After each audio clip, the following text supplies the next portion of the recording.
김광수의 경제데이트 57회 1부를 시작합니다.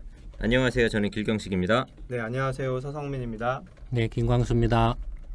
예, 네. 인천사는 프루트입니다. 아니, 자동으로 이제 소개해야죠. 이 정도 자주 오면은 이게 고정인가요? 이게? 소장님보다 먼저 이렇게 하시는 걸로. 알겠습니다. 다음엔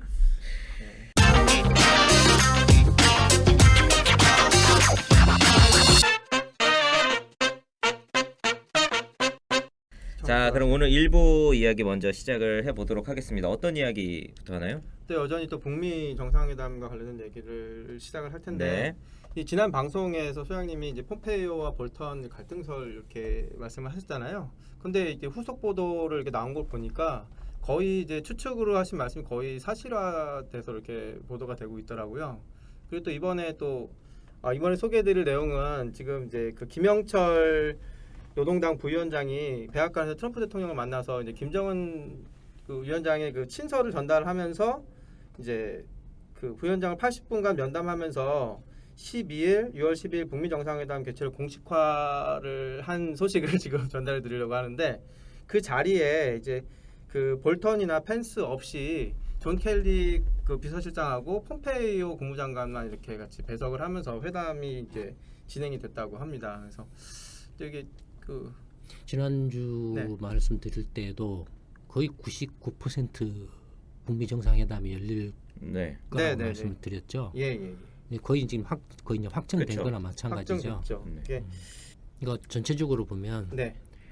그 평창 동계 올림픽 때부터 지금까지 북한의 어떤 그 움직임과 북미 회담 관련해서 그 우리가 이렇게 판세를 추측해 온 것들이 거의 지금 거의 사실로 드러나고 맞아 있죠. 들어가고 정확하게 보고 있다라는 걸 이제 제가 사실 예전 방송들을 쭉 다시 한번 들었어요. 그랬더니 처음에 정의용 그 안보실장이 3월 8일에 네. 북미 정상회담이 이제 열린다라고 발표를 했고 저희가 13일에 처음 그거 관련해서 방송을 했는데 그때 소장님이 어떤 말씀하셨냐면 이게 단순히 비핵화 하겠다라는 정도 수준이 아니라 그것 이상으로 그 뭐 낮은 단계. 그렇죠. 낮은 단계 네, 연방제 네. 그 수준까지도 갈 이게 수 있다. 저쪽에서 네. 이야기를 했기 때문에 음. 이렇게 급속도로 가고 있는 거다. 그래서 아마도 비핵화 정도 수준이 아니라 종전 뭐 협상이나 그거까지 이런 다 것까지 나올 거다라고 그때 사실 너무 다 과감하다고 말씀하셨어요. 예. 생각을 했는데 그 이후에 사실 그런 이야기들이 계속 올라나오죠. 쭉쭉쭉 지금 그래서 이제 이번 주에는 그 종전 협정 관련해서 트럼프가 직접 이야기를 해서 공식적으로 지금 이제 이야기가 나오고 있는 상황이고 또 하나 이제 조금 예전 걸 들어보니까 느껴지는 부분이 소장님이 북한하고 미국 사이에서 문재인 정부가 할 일이 신뢰를 주는 일이다. 그래서 지금 어떻게 보면 이야기가 굉장히 빠르게 되고 잘 되어가고 있는 것 같지만 문재인 정부가 사이에서 그 상호간의 신뢰를 잘 연결을 해줘야지만 큰 문제 없이 진행이 된다라고 얘기를 하셨는데 사실 이 부분이 가장 조금 문제가 됐었던 게 지난번에 이제 트럼프가 북미회담을 취소하겠다라고 발표를 했을 때 그때 소장님이 아무래도 문재인 정부와 이 사이에서 북한 정권 내부의 어떤 그 특이성 이런 것들을 미국 측에 잘 설명을 해주지 못했기 때문에 이런 문제가 생겼던 것 같다라고 말씀을 하셨고 그 즈음에 소장님이 또 하신 말씀이 이제 남한하고 미국은 어떤 비핵화라는 실리를 가져가고 북한한테는 명분을 줘야 된다. 그래서 북한의 길을 자꾸 세워줘야 된다 말씀하셨는데 그 다음에 이제 북한에서 이번에 김영철 그 방미를 했을 때 굉장히 환대를 해줬더라고요. 그래서 이게 정말로 방송을 듣고 뭔가 길을 세워주는 것처럼 그런 그림으로 보여지더라고요.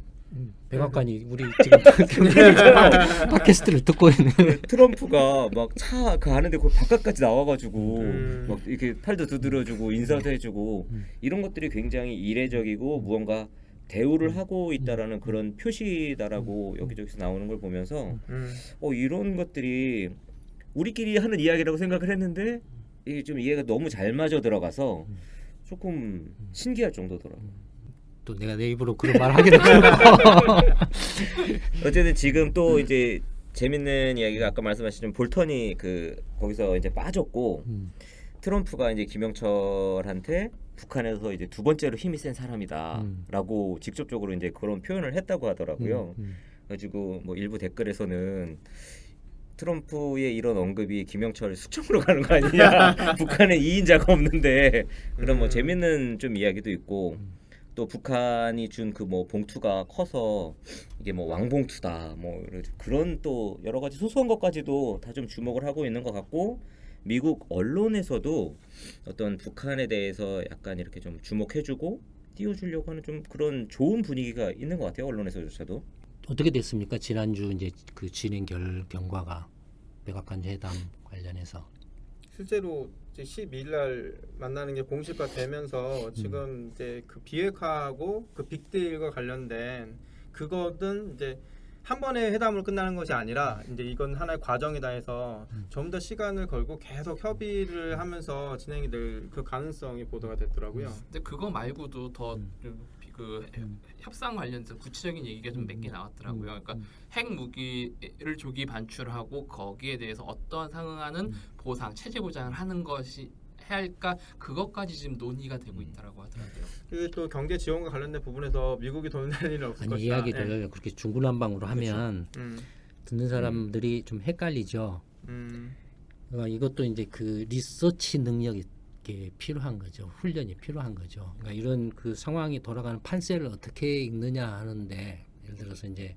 지난주에 그 이야기했던 것 중에 하나가 볼튼가 이 말한 그 리비아식 모델을 이제 그 트럼프 대통령이 거부를 하고 네. 네. 이렇게 그 트럼프식 모델, 트럼프 모델을 말을 했다 이거예요. 네. 그래서 그게 내용이 뭔지 궁금하다라고 제가 지난주에 한번 말씀드렸었죠. 네.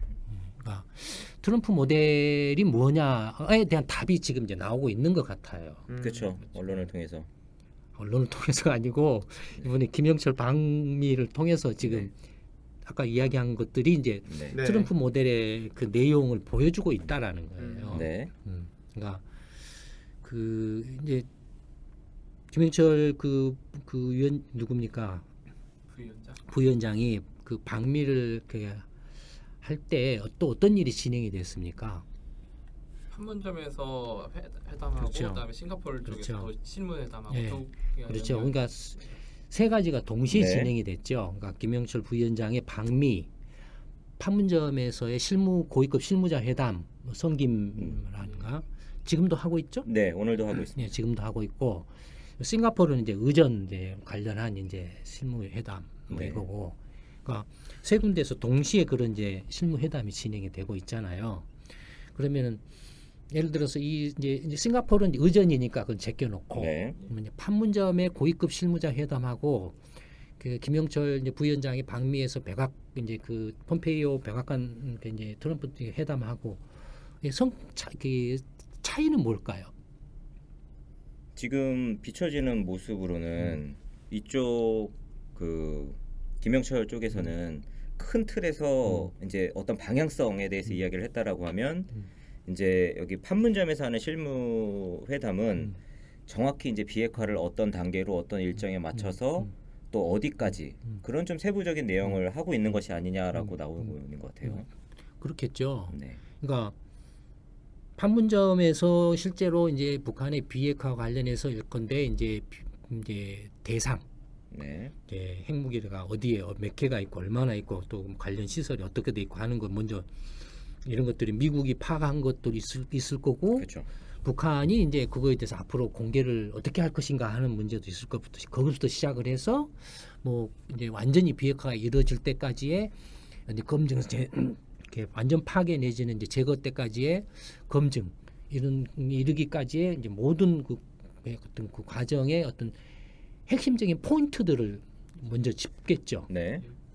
그거에 대한 어떤 일정이라든지 어떤 그 내용과 일정에 대한 대강의 어떤 그 틀들을 지금 이렇게 협상을 하고 있겠죠. 네. 그러니까 그런 구체적인 어떤 그러니까 이제 미국도 나름대로 북한의 비핵화가 북한 이제 김정은 이제 위원장이 비핵화를 하겠다는 의지는 거의 뭐 100% 거의 확실하다 이거예요. 네. 그걸 인정을 하고 있다 이거예요 지금. 그걸 제일 먼저 이제 깨달은 사람이 눈치챈 사람이 폼페이오 국무장관이고 그다음에 이제 그게 트럼프 대통령. 트럼프 대통령도 자기 자신의 어떤 정치적인 어떤 그 문제도 이렇게 있기 그렇죠. 때문에. 근데 그러니까 그 폼페이오 국무장관이나 트럼프 대통령이나 이른바 이제 그 김영철 부위원장이나 이제 12일 날에 이제 김정은 이제 위원장하고의 정상회담을 하는 것은 이제 일단 기본적으로는 김정은 위원장이 확실하게 비핵화를 하려고 하네. 좀 믿을 수 있을 것 같아. 네. 뭐 그거에 대해서는 거의 이제 의심 결론이 딱 난 것 같아요. 아주. 의심의 여지가 네. 없다 이거예요. 뭐 구체적으로 이제 그걸 어떻게 하느냐에 대해서 약간 삐그덕거렸다 이거예요. 그래서 이제 실무회담을 이제 싱가포르에서 하려고 했는데 네. 오지도 않고 전화 연락을 했더니 전화도 안 받고 네. 전화 안 받은 것은 좀 그 안 나오고 안 받은 것은 저번에 말씀드렸잖아요. 네네네. 근데 이제 후속 보도에서는 북한 외무부의 강경파들이 중간에 땡깡을 놨다 뭐 이렇게 그러니까 보도하더라고요. 예. 그 강경파가 땡깡은 그 말이 안 되죠. 그러니까 그게 가능성은 하나 생각을 해볼 수 있어요. 뭐냐면 네. 중국의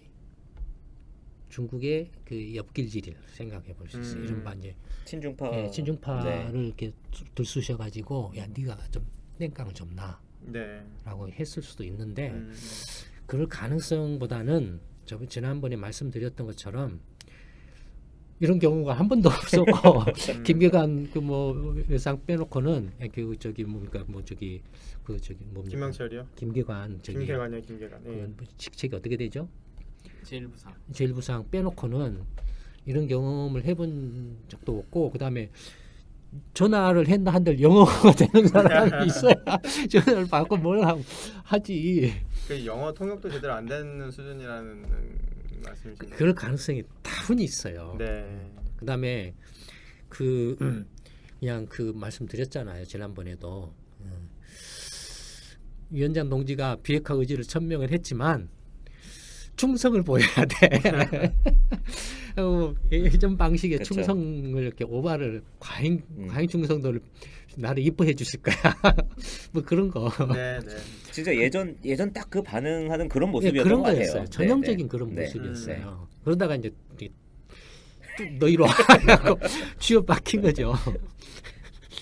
그런데 오늘 방금 뉴스 봤는데 네. 북한 군부에서 3명 정도가 좀 세대 교체가 됐다고 하더라고요. 그러니까 이게 이제 그 사전 작업을 하겠죠. 뭐 비핵화를 선언한다라는 게 그 내부적으로 반발이 권력 있겠죠. 그 기반을 확고하게 다졌다고 하지만 한 번 더 이렇게 확실하게 다지고 가는 그런 네. 작업이겠죠. 네. 그건 이제 김정은 위원장한테 맡기는 거고, 그러니까 그런 부분에 대해서 이렇게 자신이 있고 문제가 없다라고 판단을 했기 때문에 비핵화를 하고 경제강국 건설로 노선을 전환하겠다라고 하는 거고 또 그 한편으로는 예전에도 제가 그런 말씀을 드린 적이 있어요. 그 김정은 위원장 입장에서 봤을 때 선군 정치는 양날의 칼이라고 말씀을 드린 적이 옛날에 선군 정치는 그러니까 군이 먼저 우선한다 모든 것을 우선한다 군대가 네. 하는 그런 선군 정치는 한편으로는 그 김정은 그 체제에 뭐 김일성부터 시작해서 김정일, 김정은에 이르기까지의 그 체제에 강력한 어떤 그 안정의 그 수단이었지만 그런 수단이었지만 또 한편으로는 자기를 찌를 수 있는 유일한 칼이다 이거예요. 그러니까 북한 내부에서 김정일 주석부터 김정은 위원장에 이르기까지의 체제에 뭔가 문제가 됐다라고 하는 것은 거의가 예의 없이 다 군부였어요. 군부였고 예가 있다라면은 뭐 저 장성택 정도? 그래서 이번에 그 김영철 부위원장이 사실 방미를 할 때에도 군복을 입고 간 게 아니라 이제 양복을 입고 간 거에 대해서도 이 군부 중심의 어떤 체제에서 당 중심으로 뭔가 옮겨가는 거 아니냐 그런 해석도 나오고 있더라고요. 그 김영철 그 제1부상이 부위원장이요. 부위원장인가요? 네. 예, 부위원장이면 군복을 입지는 않겠죠. 네.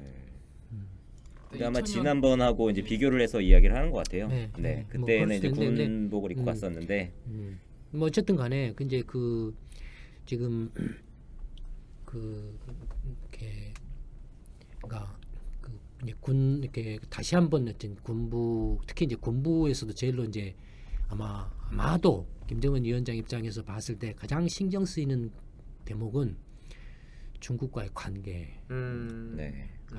중국과 관계가 굉장히 강한 그 사람들.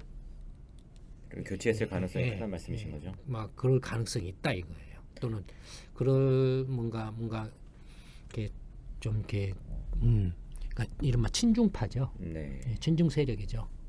그러니까 그런 점에서 보면 뭐 그 북한 내에서의 이제 그 좀 정지 작업은 이제 김정은 위원장이 알아서 하는 걸로 치고 네. 일단은 이제 그 북미 정상회담과 관련해서는 그러니까 판문점에서의 실무회담 고위급 실무회담의 결과를 시시각각으로 보고를 받고 이 정도면은 이제 폼페이오 국무장관이든 트럼프 대통령이든 이 정도면은 정상회담 해도 돼. 네. 아마 그러니까 그런 결론이 났을 예, 거라는 예. 말씀이신 거죠? 같이 맞물려서 지금 두 개가 동시에 지금 이렇게 진행이 되고 네. 있는데 네. 사실 그 백악관에서 특별히 무슨 뭐 막 복잡하고 막 이렇게 준비하고 하는 건 그렇게 뭐 없어요.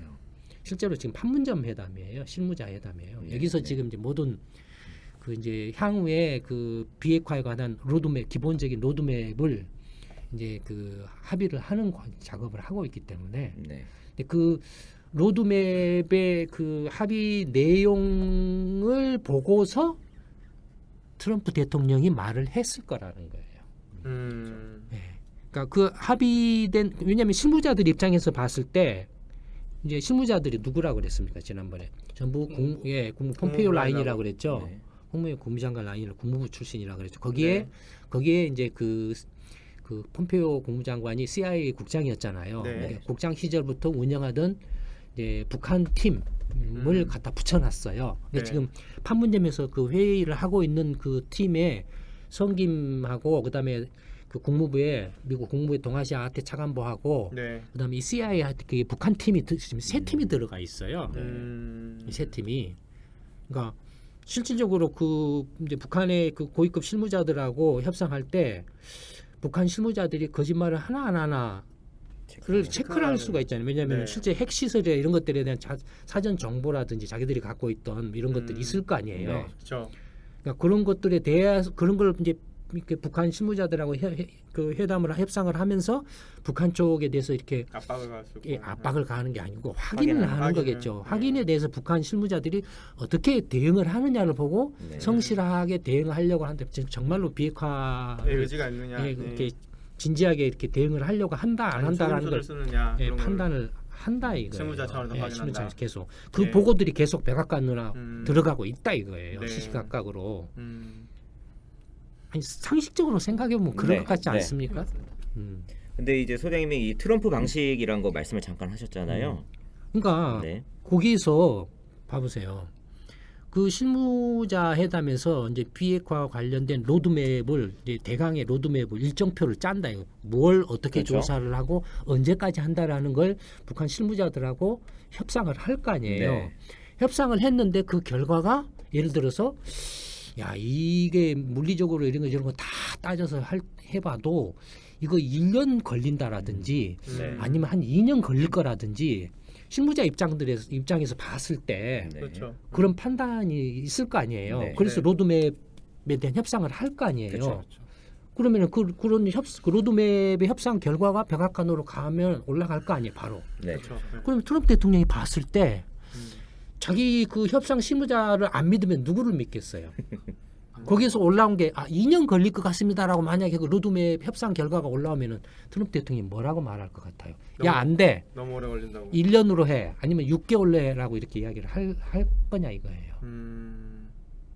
그렇게 시간 단축시킨다고 되는 일이라면 뭐 안 될 일이 뭐가 있겠어요. 그러니까 거의 그 네. 고위급 실무 협상단한테 로드맵에 대해서 전권이 전- 짧게 전권을 되는- 위임을 했을 거라는 거예요. 네. 그 위임을 하고 거기서 올라온 정보를 보고서 거기에 맞춰서 판단을 해서 북미 정상회담 기타 등등에 대한 이야기를 하고 있을 거라는 거예요. 그럴 거 아니겠어요? 네. 그렇죠. 그래서 아마 이 아까 이제 잠깐 말씀드렸던 게 트럼프가 사실 어제 그러니까 최근 그 김현실로 왔다 간 이후에 이 언론과의 접견에서 이 북미 정상회담에 대한 그런 어떤 인식이나 이게 바뀌었다고 하더라고요. 그래서 예전에는 사실 일괄적으로 뭐 한 번에 협상한다 이런 방식이었는데 지금 계속 이 과정이다. 그러니까 그 볼턴 이른바 그 극우 세력들의 그러니까 일본의 아베 볼턴 펜스로 이어지는 이 극우 세력들의 네. 예, 그 주장은 일비아식 모델로 그렇죠.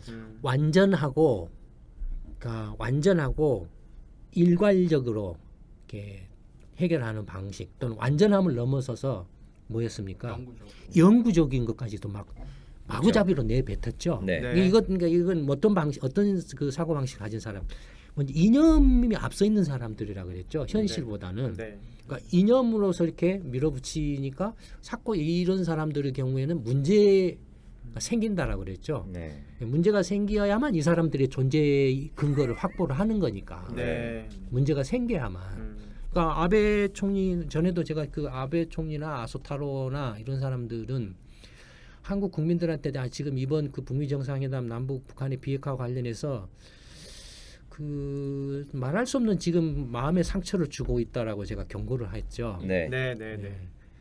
그러니까 이 노골적으로 지금 한반도 전쟁 이렇게 부추기는 지금 언행들을 하고 있어요. 사실은 말로는 이렇게 북한의 비핵화를 지지한다라고 어쩔 수 없이 하고는 있지만 실질적으로 또 이렇게 그 돌아서서 이렇게 하는 행태들은 뒤로 돌아서서 말하는 행태나 이렇게 행동들은 지금 한반도 한국에서의 전쟁이 일어나는 전쟁을 이렇게 계속 부추기는 그런 행동들을 하고 있어요. 네.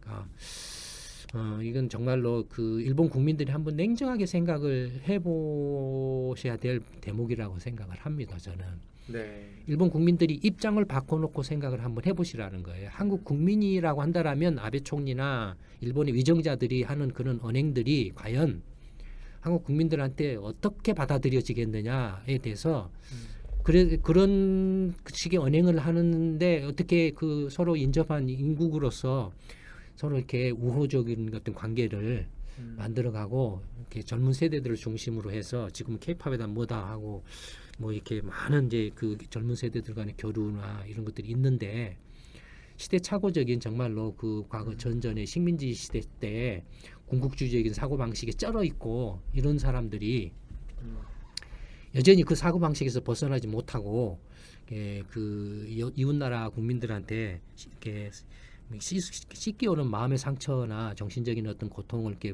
주고 있다라는 것에 대해서 일본 국민들이 한번 냉정하게 한번 입장을 바꿔놓고 한번 생각을 해보시라라는 거예요. 과연 이렇게 해서 한일 간의 우호 관계가 과연 유지가 되겠느냐라는 거예요. 하여튼 뭐 그런 거 한번 이렇게 이야기를 하고 근데 어쨌든 언질이 한번 나왔었죠. 그 이제 볼턴 그 리비아식 모델 관련해서 트럼프 대통령이 트럼프 모델을 이렇게 이야기를 했었다고 제가 이렇게 모델을 이야기했고 그 트럼프 모델의 내용이 구체적으로 그럼 뭐냐가 사실은 이제 궁금하다고 제가 말씀을 드렸잖아요. 근데 이제 그게 지금 이제 조금 그 윤곽이 나오기 시작했다라는 거예요. 네. 나온 게 뭐냐면은 이번에 이제 그 김영철 이제 부위원장 그 이제 방미해가지고 트럼프 대통령하고 이제 하면서 트럼프 대통령이 말한 게 첫째는 이제 6.12 정상회담, 북미 정상회담 한다. 그다음에 동시에 남북미 정상회담도 지금 검토하고 있다. 그렇죠. 싱가포르에서. 그다음에 그 종전 선언도 가능하다. 지금 이제 그 트럼프식 모델이 이제 종전 선언, 그러니까 이제 넓게 잡으면은 남북미 정상회담도 가능하다. 그다음에 종전 선언도 가능하다. 검토하고 있다. 그다음에 이게 그 완전한 비핵화는 고수를 하지만 일괄적인 비핵화는 이건 좀 비현실적이다. 그러면 이런 말을 하게 된 그 배경은 뭐였냐면 판문점 실무지 회담에서 이렇게 이른바 비핵화와 관련된 구체적인 어떤 그 뭐랄까 아니면 로드맵이 이게 이렇게 어느 정도 윤곽에 잡혀서 올라왔기 때문에 이런 말을 할 거라고 봐요. 이게 그 구체적인 그 북한하고 미국 간의 그런 구체적인 어떤 그 로드맵에 대한 이야기가 없다라면 이런 이야기를 하기가 힘들어요. 그러니까 이건 6.12 정상회담은 회담에서 모든 것을 다 끝장내는 게 아니다. 이건 이제 시작이다. 네. 그리고 그 단번에 그 비핵화를 할 수는 없다. 라는 게 그러니까 현실을 이제 그 이제 보기 시작하는 거예요. 그러니까 실무자 회담이 시작됐기 때문에 이런 이제 현실이 이제 현실적인 이야기가 나오는 거예요. 그러니까 실무자 회담이 진행이 되지 않는 상태에서 문재인 대통령이 가고 누가 가고 막 이렇게 해 하니까 뒤통수를 친다 이거예요. 구체적인 지금 그림이 안 보이는 상태에서는 네. 안 보이는 그럴 거 아니에요. 안 보이는 상태에서는 야, 쟤들이 실무자 회담 하자고 했는데 안 나왔어. 전화도 안 받아. 그러니까 북한이 먼저 뒤통수를 칠까봐 미리 트럼프가 이제 편지 형식으로 그러니까 이제 그건 이제 서로 간에 밀당이고 밀당. 밀당의 형태고 분명히 이제 그 김정은 위원장이 비핵화를 하겠다라는 것은 그때도 의심을 안 네. 했다 이거. 의심을 네. 안 했기 때문에 이게 완전히 그 파기가 아니고 일시중지. 네. 마음이 바뀌면 언제든지 다시 연락해라. 네. 이런 거였기 때문에 밀당에 밀당. 불과하다 이거예요. 밀당에 불과하고 뭐 그러면서 최대한 모양새를 이렇게 만들어 주려고 또 한 흔적도 보인다 이거예요. 근데 네. 어쨌든 지금 그 이제 트럼프식 모델의 이제 윤곽이 이렇게 그 북미 실무자 회담이 진행되면서 이제 조금씩 이제 드러나기 시작하고 있다. 그러니까 드러나기보다는 이제 만들어지기 시작하고 있다. 네, 네. 네. 트럼프 폼페이오 국무장관이나 트럼프 대통령도 처음부터 자기들이 이런 그림을 갖고 있었던 게 아니고 이런 그 이제 북한하고의 이렇게 구체적인 이제 협상을 통해서 그림이 그려지기 시작하면서 이제 그러면은 트럼프 대통령 입장에서 어떻게 하는 게 좋을 것인가 하는 것도 이제 윤곽이 잡히기 시작했다라고 보여진다 이거예요. 그러면 그렇게 지금 3월 달에 사실 만나기로 한 건데 기간이 굉장히 짧잖아요. 3월 달이었나요? 북미 정상회담. 원래는 그러니까- 5월 달이었잖아요. 그러니까 3월 8일에 하겠다라고 사실은 결정을 한 거고 그다음에 이제 처음에는 5월 중에 하겠다라고 해서 6월로 밀린 건데 지금 기간이 그래도 굉장히 짧잖아요. 그렇죠. 아주 근데 굉장히 빠른 속도죠. 네. 이 와중에 이렇게 속도를 낸다라는 건 사실 북한에서 어느 정도 비핵화 이렇게 하겠다라고 거의 결정을 해놓고 나왔기 때문에 이 정도 빠르기가 지금 말 나오고 아닐까요? 있는 것은 이제 한 2년 정도의 네. 그 로드맵이라는 로드맵 이야기가 나오고 있는 것 같아요. 네. 얼핏 네. 실무자 회담, 네. 실무회담에서 그렇게 이제 2년에 걸쳐서 북한의 이제 핵 관련 시설이나 이런 핵무기나 이런 것들을 다 파괴하고 폐기하고 검증하는 것까지 이야기를 하고 있는 것 같아요. 근데 그 2년이라는 기간이 저는 이제 사실은 다른 의미에서 일괄적으로 이렇게 처리하는 게 더 낫다라고 이렇게 처음에 그렇게 생각을 지금도 그 생각엔 변함이 없어요. 어떤 다른 의미에서 근데 만약에 그게 이제 기술적으로나 물리적으로 불가능하다면 어쩔 수는 없지만 네. 지금 이제 그 트럼프 대통령의 임기가 2년이에요. 네. 2년 안에 일단 모든 걸 마무리 지어야 돼요. 트럼프 대통령도 그래, 2년 안에 다 그렇죠. 해야 되는 거예요. 실무자들이 가가지고 이제 북미 실무자 고위급 실무자 판문점에서 회의를 했는데 아마도 그걸 염두에 두고서 한 것처럼 보이기도 해요. 최대한 그 안에 맞춰보려고. 맞춰보려고 해요. 네. 이렇게 하려고. 그런데 전에도 제가 잠시 말씀드렸던 것처럼 정말로 김정은 위원장이 비핵화 핵 완전히 저게 사실은 저게 체제 보장을 해주는 것도 아니고 사실 그렇다 그랬죠. 구소련이 망한 게 핵무기가 없어서 망한 게 아니라 그랬죠. 그렇죠. 네. 네. 그러니까 경제가 망가져 버리니까는 어쩔 수 없이 그냥 넘어져 버린 거라 그랬죠. 네. 마찬가지 그러니까 김정은 위원장이 현명한 선택을 했다라는 거예요. 근데 그리고 어떻게든지 가능한 한 지금 이제 경제적인 압박을 받고 있기 때문에 네. 빨리 지금 이제 그 문제를 풀고 경제 강국 건설로 이렇게 나갈 마음이 굉장히 강하다 이거예요. 그런 거라면 굳이 비핵화를 가지고 아주 이렇게 복잡하게 밀당할 필요가 없다 이거예요. 과감하게 차라리 던져버리는 게. 딱 하나 걸림돌이 있는 거예요. 이제 김정은 위원장 입장에서 네. 체제 보장 문제만. 체제 내부의 구성원들을 또 설득하는 문제도 또 그건 이제 김정은 위원장 문제로 넘기고 설득이 무슨 설득이에요. 그러니까 명분이 있어야 그 여태까지 미제들의 압제에 대항하기 위해서 누가 그러면 설득 안 시킨다 그래서 누가 뭐라 할 거예요. 그것보다는 네. 미국으로부터의 체제 보장이에요. 그래서 기사에 보니까 사실 이게 합의 수준이 아니라 상원의 그 통과를 한 조약으로 가야 된다. 트리티. 그러니까 그게 일단 종전 선언은 이제 트럼프 대통령하고 상징적으로 가능해요. 남북 정상간에도 판문점 선언에서 종전 선언을 했잖아요, 사실. 네. 네. 종전 선언을 한 거예요. 그 종전 선언하고. 했다라고 보기 때문에 국회 뭐 동의를 얻네 마네 그렇죠. 뭐 이런 소리가 나오는 거죠. 네. 미국 이제 트럼프 대통령이 종전 선언을 하고 그다음에 그 평화 협정 평화적 체결하고 수교하고 평화 협정을 체결하면은 이제 당연히 이제 비준 문제가 네, 되겠죠. 네. 비준 문제가 되겠죠. 그러니까 평화 협정하고 수교를 체결하는 그 과정을 압축을 네. 할수록 네. 그러니까 김정은 위원장 입장에서 체제 보장의 최대 지금 그 당사자는 미국이고 그러니까 미국이 어떤 그런 체제 보장이라는 면에서 왔다리 갔다리 막 이렇게 하면은 곤란하잖아요. 네. 그렇죠. 뭐 왔다리 갔다리 하는 그걸 줄이려면 어떻게 해야 됩니까? 트럼프 임기인데 임기는 최대한 기간을 네.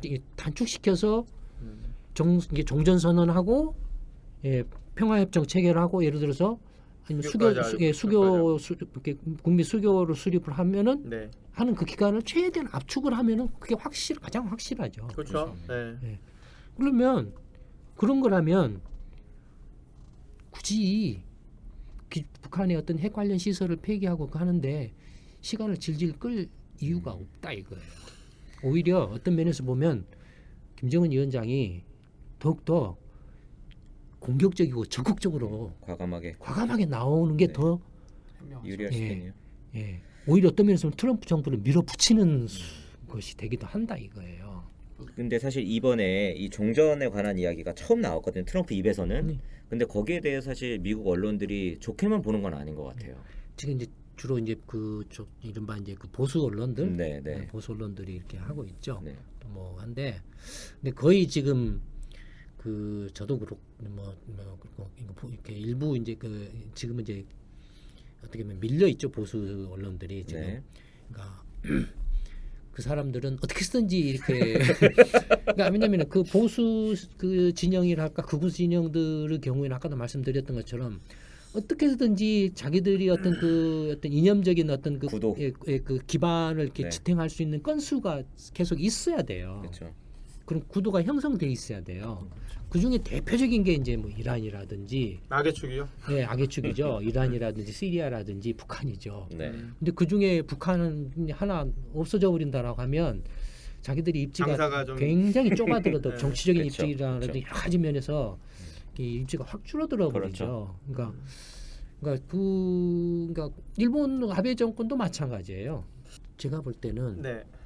그 폐기 기한은 뭐 이렇게 정말로 어쩔 수 없는 물리적인 그런 상황이 아닌 한은 그 김정은 위원장이 그 트럼프 대통령과 담판할 그 정상회담 할 때 예를 들어서 만약에 실무자 회담에서 2년으로 하자라고 이렇게 로드맵이 만들어졌다라고 하면 네. 1년이나 6개월 만에 내가 하겠습니다. 다 나는 자발적으로 이렇게 할 그냥 테니 따라 해주세요. 당신도 네. 우리 이렇게 통큰 결단 통큰 결단을 내려라. 네. 그래서 평화협정하고 수교하자.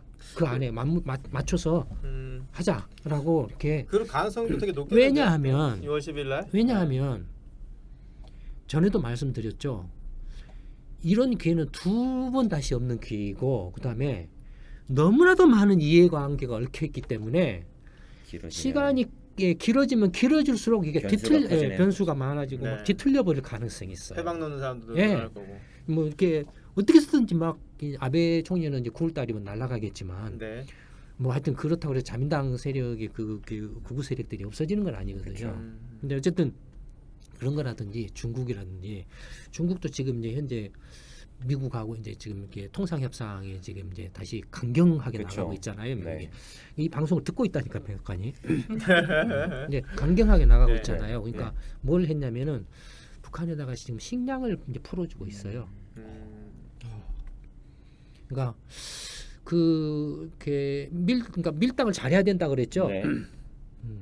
예, 그러니까 중국도 그러면은 그러니까 이번에 그 이야기하면서 이제 경제적 협력은 한국이 중심이 돼서 일본하고 중국이 해라.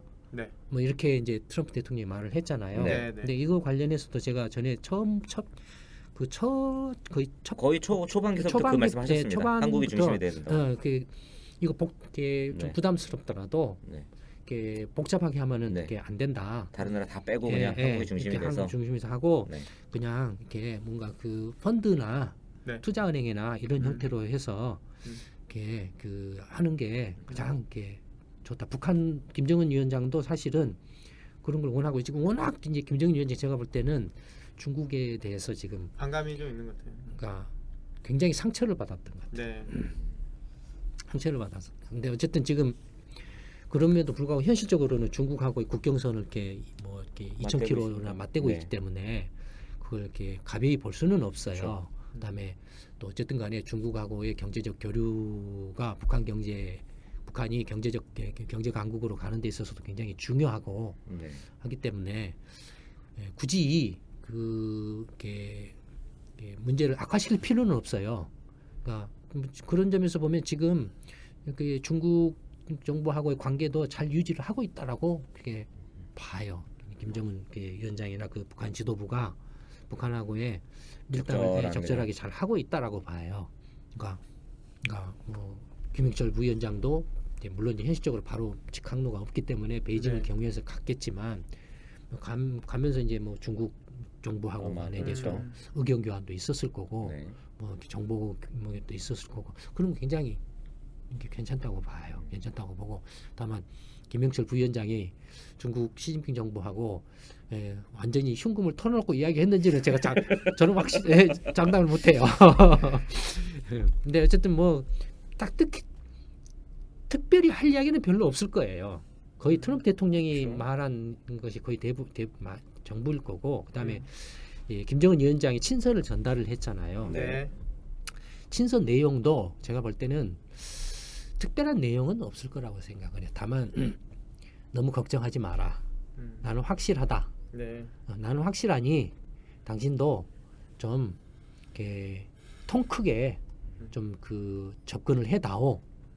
이런 이야기였을 가능성이 높아요. 무슨 친서에다가 뭐 비핵화 관련해 가지고 우리 백팩이 프로그램 어쩌고 좀 그러지는 않았을 거예요. 근데 그냥 네, 언론에서 보니까 트럼프가 내용도 안 읽고 내용이 엄청 흥미롭고 좋은 내용이라고 인터뷰를 해버려가지고 말도 안 돼. 다 보지 주는 순간 이미 사전에 이미 다 네. 이렇게 너무 트럼프를 이렇게 언론에서 아니야 자기가 그래 아직 열어보진 않았다고. 그러니까 그 아마 그런 내용일 네. 가능성이 매우 높아요. 그러니까 굉장히 잘하고 있었다고 봐요 저는. 거기에 대해서 그게 북미 정상회담에서 네. 김정은 위원장이 실무회담에서 만약에 그 로드맵이 나오면 그것이 만약에 이제 2년 정도로 나오면 통 크게 네. 뭔 2년이야. 1년으로 합시다 우리. 내가 1년으로 할게요. 사찰팀을 많이 해가지고 그러니까. 동시다발적으로 사찰해버리면 되니까. 예, 뭐 네. 또 북한 스스로가 자발적으로 그렇죠. 다 아예 우리 공개를 이렇게 해버리면 공개하고 우리 이렇게 처분할 테니 1단계로 이렇게 처분하고 2단계로 우리 이렇게 하겠으니 1단계 처분하면 우리 이렇게 수교해주고 이렇게 평화협정 체결하고 네, 2단계로 완전히 이제 그 폐기하면 수교 이렇게 체결합시다. 네, 네. 이런 식으로 통 크게 하면 아마 그런 네 그리고 거기에 대해서는 이제 남북미 정상회담에서 해야 될 이야기는 뭐냐면은 문재인 대통령이 가서 해야 될 이야기는 트럼프 대통령이 경제 지원은 한국이 해라라고 했기 때문에 네. 한국이 이제 그 북미 정상회담에서 통 크게 합의한 내용에 따라서 그러면 이 정도까지는 우리가 북한에 대해서 경제 협력을 하겠다라고 해서 미국 트럼프 대통령하고 김정은 위원장하고 동의를 얻는 거예요. 네. 그런 걸 하는 거예요. 아마 그럴 가능성이 높아요. 이게 답답하고 모호한 게 소장님 말씀 들으면 싹 정리가 되는 게 진짜 6월 10일 날 그런 발언이 또 나올 거 굉장히 높을 거라고 기대가 되는데요 지금. 근데 제가 뭐 YTN이라든가 그런 방송의 패널들 얘기를 들어보면은 이제 그 일부 패널이지만 한 북한이 질질 끌면서 2년 정도로 질질 끌고 그다음에 되도록이면 숨기려고 속이려고 미국 핵무기를 숨기려고 할 것이다. 그런 얘기를 계속 하는 사람들이 있어요. 그 좀 약간 그게 이제 전부 그 뒤에 아까 말한 저기 극우 미국이나 쪽, 일본의 극우나 보수 세력들이 지금 이제 하고 있는 이야기들이죠. 네, 그러니까 그렇죠. 그 사람들이 자기가 생각해서 한 이야기보다는 그쪽 뉴스를 보고 되풀이하는 그렇죠. 거죠. 네. 그러니까 소장님 얘기를 듣고 그 사람들 얘기를 딱 보면은 저 사람들이 좀 뭔가 좀 잘못 생각하고 있지 않나 그런 것들이 좀 눈에 보이더라고요. 아니 시나리오를 한번 자기가 한번 제가 저번에도 말씀드린 내가 트럼프 대통령이고 내가 시진핑 주석이고 내가 김정은 위원장 내가 문재인 대통령이라면 내가 또 아베 총리라면 이런 상황에서 지금 어떻게 서로 행동을 하고 어떤 생각을 할까라는 그 판스에 대한 시나리오나 시뮬레이션을 해보면은 마치 게임하듯이 게임 네, 플레이어가 나오죠. 상대방의 다만 그렇게 할 네. 때는 기본적인 그 팩트들에 대한 네. 근데 팩트들을 이해를 못하면 음. 시뮬레이션이나 시나리오를 이렇게 짤 수가 없죠. 그렇죠. 네. 그러니까 그 팩트들에 대한 이해나 이런 것들이 거의 없거나 부족하기 때문에 그런 이제 이제 외신들이나 이런 데서 말도 안 되는 소리. 외신들은 또 어떻게 기사 나오는 줄 알아요? 한국에서 저 엉터리 나오는 이른바 이렇게 수구 언론들의 그걸 또 엉터리 따다가 조작 기사를 그걸 받아갖고 또 그걸 내요. 받아가지고, 네. 예. 그러니까 이른바 이렇게 실상은 이렇다 이러면서. 이게 페이크 러브가 아니라 페이크 뉴스가 왔다 갔다 서로 이렇게 자기들끼리 네. 이런 식으로 하고 있는 거예요. 그러니까 그 정보를 본인이 해석을 하고 이렇게 뭐랄까 그 체크를 하는 게 정말 중요한 것 같아요. 남들이 이렇게 하는 얘기 휘둘리는 게 아니라. 그러니까 지금 이제 그 핵심은 지금 판문점 회담에 있어요. 네. 그 실무 회담에 있어요. 거기서 지금 이제 일이 지금 잘 되고 있다라는 협상이 협상이 잘 되고 잘 있다. 되고 있기 제어가 때문에 되고 있다. 지금 이제 이 북미 6월 정상회담도 12일 결정이 날, 난 거예요. 싱가포르 회담도 그 정상으로 고위급 실무회담이 잘 되고 있다라는 것은 북한이 굉장히 적극적이다. 적극적으로 나오고 있다라는 네. 거예요. 근데 제가 아까도 말씀드린 다시 한번 말씀드리는데 이왕 경제 강국 노선으로 전환을 할 거면 최대한 빨리. 빨리 하는 게 오히려 북한 입장에서 더 유리하다라는 거예요. 또 어쨌든 예전에 소장님께서 왜 북한이 이 핵포기를 들고 나왔느냐라는 거를 생각해봤을 때 지금 경제적으로 굉장히 어려울 가능성이 높다라고 하면 그런 상황에선 자기들도 최대한 빨리 하는 게 더 좋다라는 건 아마 그렇죠. 생각하고 지금 있을 것 뭐 같아요. 북한의 물가가 굉장히 폭등하고 네. 있는 상황이니까 음. 이게 경제 봉쇄를 당해서 이제 모든 게 다 그렇죠. 올스톱된 상태이기 때문에 그래서 빨리 그 경제를 안정시키는 게 내부적으로 김정은 그 체제 위원장의 안정. 체제 안정에도 절대적이겠네요. 굉장히 중요하다 이거예요. 뭐 이 정도로 하죠. 네. 김광수의 경제데이트 57회 일부에서는 이제 앞으로 일주일밖에 남지 않은 북미 정상회담과 관련해서 현재 구도 또 앞으로의 진행 또 북한이나 남한 또 미국 정부가 취할 수 있는 여러 가지 옵션들에 대해서 좀 분석적으로 이야기를 나눠봤습니다. 아마 다음 주에는 회담 결과 안 나오죠. 안 나오네요. 6월 21일이니까. 21일이니까 다음 주 네. 정도. 다음 주 어쨌든 화요일이네요. 관련된 이야기들 계속 그 경제데이트에서 하게 될 것 같고요. 또 얘기 잘 듣고 참고하면 좋을 것 같습니다. 김광수의 경제데이트 57회 1부는 여기서 마치도록 하겠습니다. 감사합니다. 네, 감사합니다.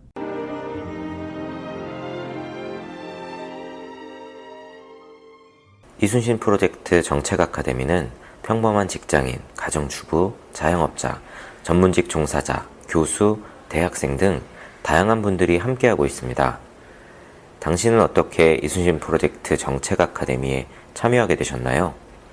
그 영남 일기 그 홍대중이야. 우리가 정책 아카데미를 그 공부하면서 느낀 것은 공무원 비리라든지 아니면 뭐 그런 것들이 있지만 결국은 굉장히 넓은 틀을 가지고 계속 동안 오면서 조금씩 가고 있었거든요. 지금 제 주변에도 뭐 소위 말하는 진보나 보수나 말을 별로 좋아하지는 않지만 뭐 어쨌든 양극 다닌 사람들의 말을 이렇게 들어보면 뭐 분노하고 그 다음에 뭐 이런 쪽으로 많이 감정적으로 좀 가 있습니다.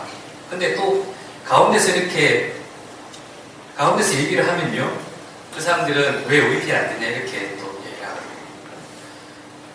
하거든요. 저는 그렇게 생각합니다. 김광수 경제연구소에서 정책 아카데미를 들으면 차분해질 수 있고 또 냉정해질 수 있다고 생각합니다. 그 이유는 바로 정확하게 알기 때문이라고 생각하거든요. 정확하게 모르기 때문에 왜 이게 지금 잘못되는지, 그리고 꼭 보면 뭐 교육이면 문제가 있으면 교육 부분에서 이렇게 하면 된다. 지금 나오는 것들은 다 그렇지만 결국은 교육 문제하고 에너지 문제하고 같이 섞여 있는 데들이 연결되어 있는 게 너무나 많습니다.